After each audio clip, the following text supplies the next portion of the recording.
როდესაც SpaceX-მა გამოაცხადა, რომ რუსეთს აღარ შეეძლო უკანონოდ გამოყენებული Starlink-ის ტერმინალებით უკრაინის წინააღმდეგ დარტყმების დაგეგმვა ან განხორციელება, რუსეთის მთელი სამხედრო ძალა ქაოსში ჩავარდა. ტერიტორიები დაკარგეს, ჯარები დაიღუპნენ და უკრაინამ უზარმაზარი უპირატესობა მოიპოვა. მას შემდეგ რუსეთი ცდილობს შექმნას Starlink-ის საკუთარი ვერსია და Soyuz-ის რაკეტის ცენტრი, რომელიც რუსეთის ტერიტორიის სიღრმეშია განთავსებული, იყო მთავარი ნაწილი კოსმოსური პროგრამისა, რომელიც შექმნილია იმისთვის, რომ აღადგინოს კავშირი და კომუნიკაცია რუსეთის ჯარისკაცებისთვის. ალბათ უკვე ხვდებით რა მოხდა. უკრაინამ იპოვა Soyuz-ის ცენტრი და დააცვა ეს ობიექტი, როდესაც რაღაც ვარდისფერი გაუგზავნა, რათა გაენადგურებინა კრემლის ოცნება საკუთარი Starlink-ის შექმნაზე. დღეს გვაქვს ახალი მნიშვნელოვანი შედეგები ჩვენი ღრმა დარტყმებიდან. რუსეთის სამარის რეგიონში როსკოსმოსის ერთ-ერთი მთავარი საწარმო პროგრესის ცენტრი, რომელიც სხვათა შორის ელექტრონიკის წარმოებაში იყო ჩართული, დაზიანდა. უკრაინის პრეზიდენტმა ვოლოდიმირ ზელენსკიმ ეს განცხადება 15 აგვისტოს X-ზე გააკეთა. ზელენსკიმ განმარტა, რომ ობიექტის ნაწილების განადგურება გამოიწვია F-5 Flamingos ტიპის რაკეტებმა, რომლებიც დაახლოებით 900 კილომეტრი გაიარეს უკრაინის საზღვრიდან და რუსეთის გულში დაარტყეს. ეს მხოლოდ იმაზე არ არის, რომ რუსეთმა დაკარგა რაკეტების მწარმოებელი, რომელიც მისთვის საკუთარი Starlink-ის შექმნის გეგმისთვის მნიშვნელოვანია. რაც ახლა ვნახეთ, ეს კიდევ ერთი მაგალითია. ასობითიდან 2026 წელს, რომ რუსეთს აღარ აქვს ადგილი, რომელსაც უკრაინისა და მისი დრონებისგან უსაფრთხოდ მიიჩნევს. კერძოდ ობიექტი, რომელიც უკრაინამ გაანადგურა, მდებარეობს რუსეთის სამხრეთ-დასავლეთ ნაწილში და გამოიყენება Soyuz-2-ის გამშვები რაკეტების წარმოებისთვის, რომლებიც რუსეთს სჭირდება თავისი რაზვედ სისტემის მხარდამჭერი თანამგზავრების ორბიტაზე გასაშვებად. თუ რაკეტებს გაანადგურებთ, თანამგზავრები მიწაზე დარჩებიან, რაც მათ სრულიად უსარგებლოს ხბლოს ხდის რუსეთისთვის, რომელიც ცდილობს Starlink-ის ალტერნატივა შექმნას. სიტუაციას კიდევ უფრო ართულებს ის, რომ Telegraph-ის ინფორმაციით ეს პროგრესის ქარხანა ერთადერთია მთელ რუსეთში, სადაც Soyuz-2-ის გამშვები რაკეტების აწყობაა შესაძლებელი. ეს ნიშნავს, რომ ახლა რუსეთს ორი რბოლა აქვს წინ. ერთი, რომ თანამგზავრები საერთოდ გააგზავნოს კოსმოსში და მეორე, რომ გამშვები რაკეტების წარმოების შესაძლებლობა აღიდგინოს. რუსეთმა უკვე დაადასტურა, რომ დარტყმა მოხდა, რაც გვიჩვენებს, რომ ეს ფაქტი დასამალად ძალიან დიდი იყო. ართალია რუსმა ოფიციალურმა პირებმა პირდაპირ არ დაასახელეს პროგრესის ქარხანა. სამარის ოლქის გუბერნატორმა ვიაჩესლავ ფედორიჩევმა მხოლოდ ის თქვა, რომ ინდუსტრიულ ობიექტს დაარტყეს, ხოლო რეგიონის მერმა ივან მოსკოვმა განაცხადა, რომ ეს იყო მასშტაბური სარაკეტო დარტყმა, იუწება United 24 Media. იგივე წყარო ამატებს, რომ ადგილზე მყოფი ჩვეულებრივი ადამიანები უფრო გულახდილები იყვნენ. მოსახლეობამ ხმაურიანი აფეთქებები დააფიქსირა მას შემდეგ, რაც სამარის ოლქში სარაკეტო განგაში გამოცხადდა და სავარაუდოდ სწორედ ამ მოსახლეობის წყალობით გვაქვს ყველაზე ნათელი მტკიცებულება იმისა, რომ უკრაინამ ზუსტად ის ობიექტი დაარტყა, რასაც მიზნად ისახავდა. არსებობს ვიდეო კადრები და ამ ვიდეო კადრებში ჩანს, რომ პროგრესის ობიექტი ცეცხლშია გახვეული. ზელენსკიმ ამ ვიდეო კადრების ნაწილი X-ზე თავის პოსტში გააზიარა. 20 წამიანი ვიდეოში რამდენიმე კუთხიდან ჩანს ხანძარი, რომელიც იმდენად მაღლაა ავარდნილი, რომ კილომეტრების დაშორებიდანაც ჩანს. სქელი კვამლის ღრუბლები ცას აბნელებს და ეს ყველაფერი პროგრესის ცენტრიდან მოდის. კიდევ ერთი საინტერესო წყაროა დენის სტილემანი, რომელიც Firepoint-ის დამფუძნებელია. ეს კომპანია აწარმოებს ვარდისფერ რაკეტებს, რომლებიც უკრაინამ Soyuz-ზე დარტყმისას გამოიყენა. მისი კადრები თავდასხმის დასაწყის საჩვენებს. ის აჩვენებს Flamingos რაკეტების მიწიდან გაშვებას, რომლებიც უკრაინამ გამოიყენა და გვაძლევს მცირე წარმოდგენას იმ გრძელ დისტანციურ საფრთხეზე, რომელიც რუსეთს ემუქრება. საფრთხეზე, რომელიც ახლა უკვე ყოველდღიურ პრობლემად იქცა და აღარ არის მხოლოდ მომავალი საფრთხე. Flamingos რაკეტა დრონის ჰიბრიდი უბრალოდ აქ არ არის. ის უფრო და უფრო ხშირად უთხრამს რუსეთს და სერიოზულ ზიანს აყენებს. რუსეთს ძალიან ეშინია ამ ვარდისფერი იარაღის და ამის ყველა საფუძველი აქვს. Flamingo უკრაინას აძლევს შორ-მანძილზე დარტყმის შესაძლებლობას, რაც ომის უმეტეს ნაწილში არ ჰქონდა. საერთაშორისო სტრატეგიული კვლევების ინსტიტუტის მიხედვით, Flamingo, რომელიც ვარდისფერია წარმოების საწყის ეტაპზე ქარხნული შეცდომის გამო და ასე დარჩა როგორც ერთგვარი საფირმო ნიშანი, შეუძლია გაიაროს დაახლოებით 3000 კილომეტრი და აღჭურვილია ძლიერი 1150 კილოგრამიანი საბრძოლო თავით, რომელიც ადვილად ანადგურებს გამაგრებულ სამიზნეებსა და დიდ ობიექტებს. Forbes-ის თქმით, ეს რაკეტა მთლიანად შეცვლის უკრაინის ომის დინამიკას და შეიძლება ითქვას, რომ სწორედ ამას აკეთებს. უკრაინამ კარგად იცის რა აქვს ხელში ამ ვარდისფერი დამსჯელის სახით. მან დააფინანსა წარმოების გაფართოება და ახლა Flamingos დრონ რაკეტებს უშვებს რუსეთის შიგნით სხვადასხვა მნიშვნელოვან სამიზნეზე. პროგრესის ცენტრი მხოლოდ ერთ-ერთი ასეთი სამიზნეა. 2026 წელს კიდევ ბევრი სხვა იყო. 17 აგვისტოს. United 24 მედიის ანგარიშის მიხედვით, უკრაინა ახლა რუსეთში ფლამინგოებს დაახლოებით 2-ჯერ უფრო სწრაფად უშვებს, ვიდრე სულ რაღაც 6 თვის წინ. უკრაინა ამას არ ამბობს. რუსულმა მედია საშუალებებმა მათ შორის აგენტством ეს დასკვნა 2026 წლის განმავლობაში ფლამინგოების თავდასხმების თვალყურის დევნების შედეგად გამოიტანეს. ეს მონაცემები მხოლოდ იმ ფლამინგოებს მოიცავს, რომელთა გადაჭერასაც რუსეთი ამტკიცებს, მაგრამ რუსეთი ისე იქცევა თითქოს ყველაფერს იჭერს და ნამსხვრევებს ადანაშაულებს ყველა დიდ დარტყმაში, რომელიც დაფიქსირდა. მიუხედავად ამისა, ეს რიცხვები ბევრს ამბობს. თებერვლიდან მაისამდე რუსეთი ამტკიცებს, რომ 31 ფლამინგო დრონ რაკეტა გაანეიტრალა. ამის შემდეგ უკრაინამ მნიშვნელოვნად გაზარდა შეტევები. 2 კვირის განმავლობაში სანამ United 24 მედიამ ანგარიში გამოაქვეყნა, რუსეთმა განაცხადა, რომ 25 ფლამინგო ჩამოაგდო. სავარაუდოდ ის ფლამინგო, რომელმაც სამარის პროგრესის ცენტრს დაარტყა, ამ სტატისტიკაშია გათვალისწინებული. და კადრები ზუსტად გვიჩვენებს, რას ნიშნავს რუსეთისთვის ჩამოგდება. პროგრესის დარტყმა გვიჩვენებს, რამდენად შორს წავიდა უკრაინის გენიალური დრონების ტექნობის ტექნოლოგია, რომელიც ფრონტის ხაზზე გამოყენებული დრონებიდან განვითარდა. როდესაც უკრაინა საზღვრის დარტყმებისთვის დასავლურ იარაღს ეკრდნობოდა, ახლა მას აქვს შორი მანძილის იარაღების სრული კომპლექტი, რომელსაც შეუძლია თითქმის ნებისმიერ მნიშვნელოვან ობიექტზე მიაკენოს დარტყმა რუსეთში. უკრაინის დრონების ინოვაცია გარდამტეხი ფაქტორი გახდა, აცხადებს საგარეო ურთიერთობათა საბჭო.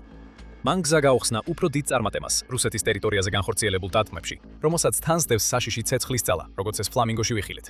უკრაინის დრონებმა მნიშვნელოვანი როლი ითამაშეს შავი ზღვის კონტროლის დაბრუნებაში.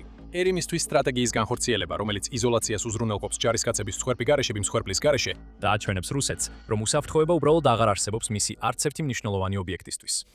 როდესაც ფლამინგო მოქმედებაშია, 3000 კილომეტრის რადიუსში ყველაფერი სამიზნეა და ზელენსკის თქმით, ეს მანძილი 2027 წლისთვის 10000 კილომეტრამდე გაიზრდება.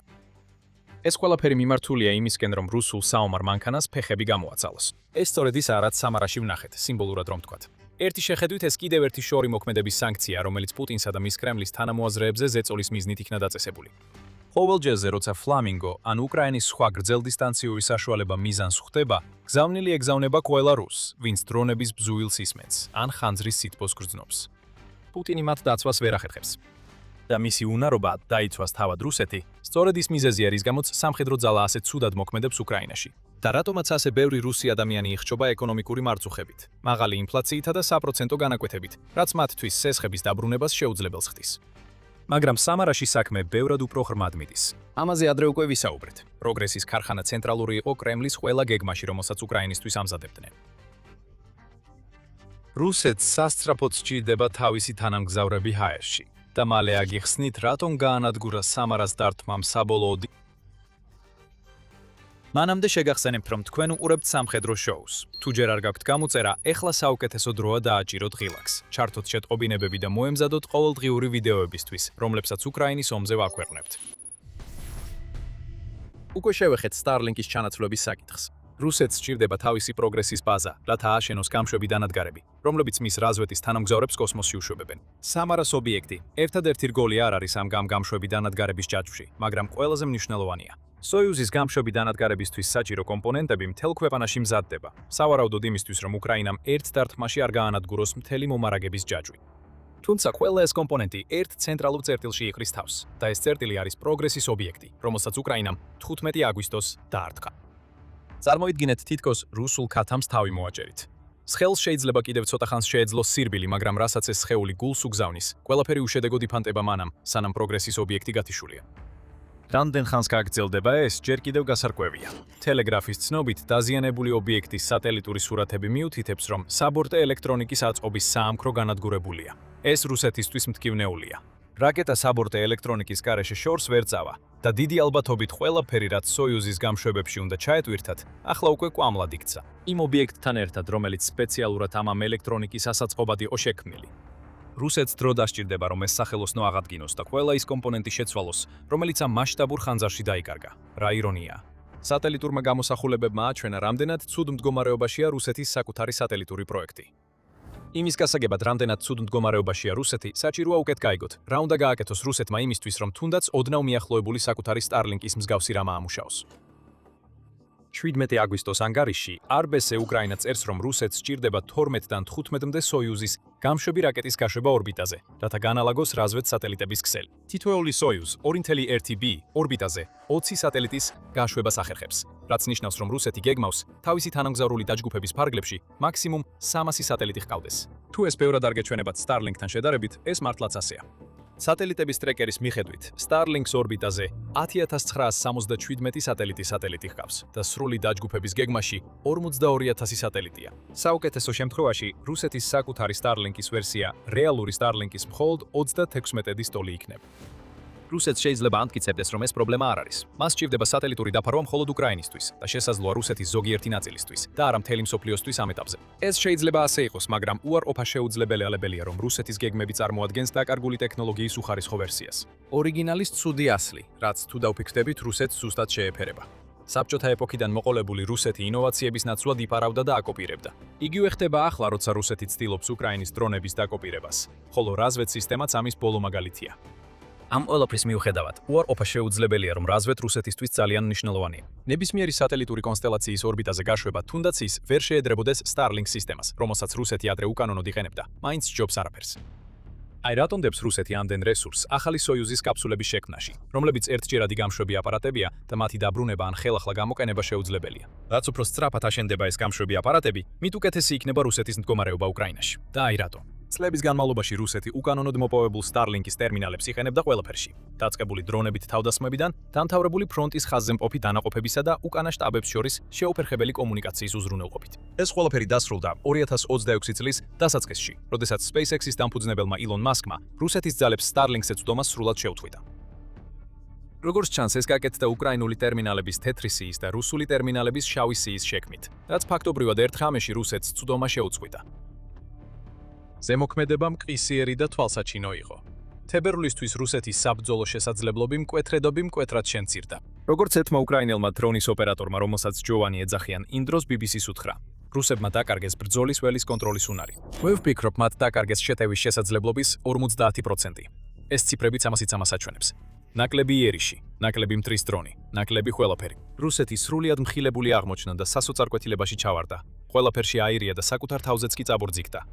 კომუნიკაციების გათიშვამ, რომელიც ამ გათიშვამ გამოიწვია, კატასტროფული შედეგი მოუტანა რუსეთის 2026 წლის გეგმებს. ატლანტიკური საბჭოს თქმით, უკრაინამ სწრაფად შეძლო რუსეთის Starlink-ის დაკარგვით სარგებლობა და მყისიერი კონტრშეტევები განახორციელა ფრონტის ხაზზე დასუსტებულ გამაგრებულ პოზიციებზე. გამოცემის ცნობით, გათიშვის პირველივე 5 დღეში უკრაინამ დაახლოებით 200 კვადრატული კილომეტრი ტერიტორია გაათავისუფლა, რაც დაახლოებით იმაზე ტოლია, რამდენიც რუსეთის არმიამ მთელი დეკემბრის განმავლობაში დაიკავა. ზუსტად ასე, რუსეთის ძალები უკან იხევდნენ. და ეს ტენდენცია, როდესაც უკრაინის კონტრშეტევები რუსეთის სისუსტეს ირენებს, 2026 წლის განმავლობაში გაგრძელდა. უკრაინამ გამოიყენა რუსეთის Starlink-ის გათიშვა მიზანმიმართული შეტევებისთვის, რომლებიც ძირითადად ქვეყნის სამხრეთში მიმდინარეობდა. მარტის შუათვის უკრაინამ დაიბრუნა დაახლოებით 400 კვადრატული კილომეტრი ტერიტორია, რომლის დიდი ნაწილი ზაპოროჟიესა და დნიპროპეტროვსკის რეგიონებში მდებარეობდა. აგვისტოში ვოლოდიმირ ზელენსკიმ განაცხადა, რომ უკრაინამ ასევე გაათავისუფლა 745 კვადრატული კილომეტრი ტერიტორია ალექსანდროვკის სექტორში. ამ ყველაფერს დაუმატეთ ის გავლენა, რაც Starlink-ის დაკარგვა მოახდინა რუსეთის დრონებზე, განსაკუთრებით საშუალო და ახლო მანძილებზე. და თქვენ მიიღებთ კარგ წარმოდგენას, თუ რამდენად დამანგრეველი იყო კომუნიკაციების ქაოსი, რომელიც მასკის გადაწყვეტილებამ პუტინის ძალებში გამოიწვია. 2026 წლის შეტევისთვის ჩატარებული მოსამზადებელი სამუშაოები დაიშალა უკრაინის საფასხო კონტრშეტევების გამო. და არ იქნება გადაჭარბებული თუ ვიტყვით, რომ ის ჭაობი, რომელშიც ახლა რუსეთი აღმოჩნდა დონეცკის აღების მცდელობისას, დიდწილად გამოწვეულია Starlink-ზე წვდომის დაკარგვით. რუსეთის სასოწარკვეთა რაზვეთი სამუშაოების მცდელობაში კიდევ უფრო მძაფრდება იმით, რომ ქვეყნისთვის მძიმეა იმდენი დანაკარგის გადატანა, რამდენსაც ფრონტის ხაზზე მყოფი ჯარისკაცების უკანა ხაზის მეთაურებთან ეფექტური კომუნიკაციის უუნარობა იწვევს. ღრიული დანაკარგები 1000 ბევრად აღემატება და ხშირად 1500-მდე აღწევს. ასე იყო აგვისტოს 16-მდე, 24 საათში, როდესაც რუსეთმა 1510 ჯარისკაცი დაკარგა დაღუპულთა და დაჭრილთა სახით. ასევე 600 ერთეული ტექნიკა. ეს ყველაფერი ისევ Starlink-ის გათიშვას უკავშირდება. თუ რუსული დანაკარგების ფართო სურათს შევხედავთ, რუსეთმა ივლისში 2026 წლის რეკორდული 42860 ჯარისკაცი დაკარგა. რაც 7 თვის ჯამში თითქმის 225500 დანაკარგს ნიშნავს. ამის შესახებ იუწყება Kyiv Independent-ი. ეს დანაკარგები ხდება იმ ფონზე, როცა უკრაინამ ასევე მნიშვნელოვნად შეცვალა დანაკარგების თანაფარდობა ისე, რომ ახლა თითოეულ უკრაინულ დანაკარგზე დაახლოებით 8 რუსი ჯარისკაცი იკარგება. საომარი მათემატიკა აღარ ემთხვევა რეალობას. და ისევ, ამის მიზეზი Starlink-ის დაკარგვაა. ეს ყველაფერი ხსნის, რატო აშენებს რუსეთი ასე სასტრაფოდ სოიუზის გამშვებ რაკეტებს, რათა რაზვეტის თანამგზავრები კოსმოსში გაუშვას. თუმცა რუსეთს კიდევ ერთი პრობლემა აქვს, რომელსაც უკრაინის ბოლო ფლამინგოს დარტყმა ამძაფრებს. სამარაში რუსეთი მხოლოდ მთავარი სახელოსნოს დაკარგვამ არ დააზარალა. რაც უკრაინამ კიდევ გააკეთა, თუნდაც ის სახელოსნო აღადგინონ, არის ის, რომ სერიოზული პრობლემები შეუქმნა კოსმოსურ პროგრამას, რომელსაც სულ უფრო ნაკლებ ყურადღებას უთმობენ, რაც უფრო დიდხანს გრძელდება უკრაინის ომი. ეს შეიძლება უცნაურ მტკიცებად მოგეჩვენოთ. განსაკუთრებით თუ გახსოვთ, რომ 2024 წლის 4 ნოემბერს რუსეთმა რეკორდული რაოდენობის 53 მცირე თანამგზავრი გაუშვა კოსმოსში, Soyuz 2.1-bis გამშვები რაკეტებით. ამ გაშვებას შეიძლება ისეთი შთაბეჭდილება შეექმნას, რომ რუსეთის კოსმოსური პროგრამა კარგადაა, მაგრამ გარეგნობამ შეიძლება მოგატყუოთ. არსებობს კარგი მიზეზი, რატომაც მას შემდეგ მსგავსი გაშვება აღარ გვინახავს. მიუხედავად იმისა, რომ რუსეთი ახლა უფრო მეტადაა სასოწარკვეთილი თავისი თანამგზავრების ორბიტაზე გასაყვანად. 2024 წლის ნოემბერი თითქმის 2 წლის წინ იყო და უკრაინაში ბევრი რამ შეიცვალა. რუსეთის კიდევ უფრო მეტი ტექნიკა განადგურდა და ახლა უკრაინა რეგულარულად ახორციელებს ღრმა დარტყმებს, რაც რუსეთს იმ მდგომარეობამდე მიიყვანს, რომ იძულებულია არჩევანი გააკეთოს ომსა და კოსმოსურ პროგრამას შორის. არ აქვს მნიშვნელობა, რამდენად სწრაფად შეუძლია რუსეთს Soyuz-ის გამშვები რაკეტების აშენება ან ვერ აშენებს, ომის ეკონომიკა შეეჯახა კოსმოსურ ეკონომიკას და სწორედ ეს უკანასკნელი კარგავს პოზიციებს. პრიორიტეტი გახდა ყველაფერი საჭირო რუს ჯარისკაცებამდე უკრაინაში მიტანო და მათი შევსება, რადგან ისინი მასობრივად იკარგებიან. ეს ყველაფერი ნიშნავს, რომ ნაკლები თანხა შეიძლება მოხმარდეს რაზვეტის პროგრამას, რომელიც გრძელვადიან პერსპექტივაში რუსეთისთვის სასარგებლო იქნებოდა. მაგრამ არ აგვარებს იმ დაუყოვნებელ პრობლემებს ლემებს, რაც მას ამჟამად აქვს. რუსეთიც ამას ისევე კარგად აღიარებს, როგორც სხვები. აპრილის 10-ში United 24-ის მედიამ გაავრცელა ინფორმაცია, რომ რუსეთის მეცნიერებათა აკადემიის კოსმოსური კვლევების ინსტიტუტის სამეცნიერო დირექტორმა ლევ ზელენიმ აღიარა გამოსვლისას რუსეთის კოსმოსურ ფორუმზე, რომ რუსეთი კოსმოსურ ბოლაში თავის კონკურენტებთან შედარებით ძალიან უკან არის. ერთადერთი პროექტი, რომელიც მას აქვს რაზვეტის გარდა, არის ახალი რუსული ორბიტალური სადგურის შექმნა. მინიმუმ 10 წლის განმავლობაში შორეულ კოსმოსში ან მთვარეზე პილოტირებული მისიები არ არის დაგეგმილი. ეს კომენტარი ბევრს ამბობს. ის გვიჩვენებს, რომ ფული არიდება რუსეთის კოსმოსურ პროგრამაში, რაც ნიშნავს, რომ თუნდაც მნიშვნელოვანი რაზვეტის პროგრამა ძალიან მცირე ბიუჯეტით მუშაობს. პროგრესის ცენტრის დაცვა არაფერს წაადგება. ეხლა კრემლს რთული არჩევანის გაკეთება უწევს დახარჯოს ფული, რომლის დახარჯვასაც არ ელოდა. პროგრესში თუ გამოიყენოს ეს ფული ფრონტზე მყოფი ჯარისკაცების მხარდასაჭერად. ორივე შემთხვევაში საბოლოოდ ჯარისკაცები ზარალდებიან. და კიდევ ერთი, პირდაპირ მნიშვნელობით აალებადი ფაქტორი, რომელიც ამას ემატება, არის უკრაინის თავდასხმები ნავთობ გადამამუშავებელ ქარხნებზე. Soyuz-ის გამშვებ სისტემებს რაფინირებული კეროსინი სჭირდებათ. ეს საწვავი ნავთობ გადამამუშავებელ ქარხნებში მზადდება და ეს ქარხნები 2026 წლის განმავლობაში მუდმივად იბომბებოდა. იმდენად, რომ რუსეთი ახლა ბენზინისა და დიზელის დეფიციტს ებრძვის. ისევ და ისევ კრემლი იძულებულია პრიორიტეტები დააბენოს. გააკეთოს თუ არა ისე, რომ ნავთობ გადამამუშავებელი ქარხნები საწვავს ამზადებდნენ მოსახლეობისთვის, რითაც პუტინზე ზეწოლას შეამსუბუქებდა. თუ ნავთობ გადამამუშავებელი ქარხნები აგრძელებენ ისეთი ტიპის საწვავის წარმოებას, რომელსაც რუსი ხალხი არასდროს ხედავს გამოყენებაში და რომელიც უკვე პრობლემებში მყოფ კოსმოსურ პროგრამას ეთმობა. კიდევ ერთი გამოვალი არჩევანი, რომელსაც სწორი პასუხი არ აქვს. და უკრაინის მხრიდან ნავთობ გადამამუშავებელ ელქარხნებზე დარტყმების შეწყვეტაზე უარი არაფერს უშველის. 13 აგვისტოს New Voice of Ukraine-მა გაავრცელა ინფორმაცია, რომ რუსეთის ნავთობის გადამუშავება სავარაუდოდ დღეში 4 მილიონ ბარელამდე შემცირდება. ეს ყველაფერი გამოწვეულია დაუგეგმავი რემონტებითა და გათიშვებით, რომლებიც უკრაინის დარტყმებმა გამოიწვია. ეს შეიძლება ბევრ გადამუშავებად მოგეჩვენოთ, მაგრამ სინამდვილეში ეს არის მინიმუმი, რომელიც 2010-იანი წლების დასაწყისიდან არ დაფიქსირებულა. და ეს ხდება იმ დროს, როდესაც რუსეთს თავისი ნავთობ გადამამუშავებელი ქარხნები მაქსიმალური დატვირთვით ჭირდება საწვავის დეფიციტისა და რაზვეტის პროექტის გამო. რუსეთი შეეცდება გააგრძელოს წინსვლა. ის რაზვეტის თანამგზავრებს ბევრად უფრო სწრაფად უშვებდა ორბიტაზე, ვიდრე თავდაპირველად იყო დაგეგმილი. 2026-ში უფრო ადრე, რაც მის სასოწარკვეთილებას უსვამს ხაზს, რომ რაც შეიძლება მალე აამოქმედოს თავისი Starlink-ის შემცვლე. 16 თანამგზავრი ორბიტაზე მარტში გაუშვეს, ხოლო გავრცელებული ინფორმაციით, ივლისში მეორე პაკეტიც იქნა გაშვებული, რის შედეგადაც რუსეთს დაახლოებით 40 რაზვეტის თანამგზავრი ხავს კოსმოსში. მას 300-მდე თანამგზავრის გეგმა ჰქონდა. ეს გეგმები ჩაშლილია. და ეს ყველაფერი იმ ვარდისფერი კოშმარის დამსახურებაა, რომელიც დღის სიზმრად იყო გადაცმული და რომელმაც ახლახან გაანადგურა პროგრესის რაკეტების ქარხანა სამარაში. ეს შეიძლება უკრაინის ერთ-ერთი ყველაზე გონიერი დარტყმა იყოს, რადგან ის რუსეთის სახმელეთო ძალებს იმ დაუცველ მდგომარეობაში ტოვებს, რომელშიც ისინი 2026 წლის დასაწყისიდან არიან. მაგრამ სხვა დარტყმებიც არანაკლებ გონიერია. დიახ, ვსაუბრობთ Wildberries-ის თავდასხმებზე, რომლებიც პუტინზე ახალ-ახალი გზებით ახდენენ ზეწოლას, რადგან რუსეთის ეკონომიკა მათ წნეხს ვეღარ უძლებს. კიდევ ერთი გამანადგურებელი დარტყმა განხორციელდა. კიდევ მილიონობით, შესაძლოა მილიარდობით დოლარიც კი კვამლად გაიფანტა. და ამის შესახებ ყველაფერს გაიგებთ ჩვენი ვიდეოს ყურებით. მაგრამ სანამ წახვალთ, არ დაგავიწყდეთ გამოიწეროთ სამხედრო შოუ და ჩართოთ შეტყობინებები, რომ არ გამოგრჩეთ ჩვენი რეპორტაჟები უკრაინის ომში ბოლო მოვლენებზე. მადლობა ყურებისთვის.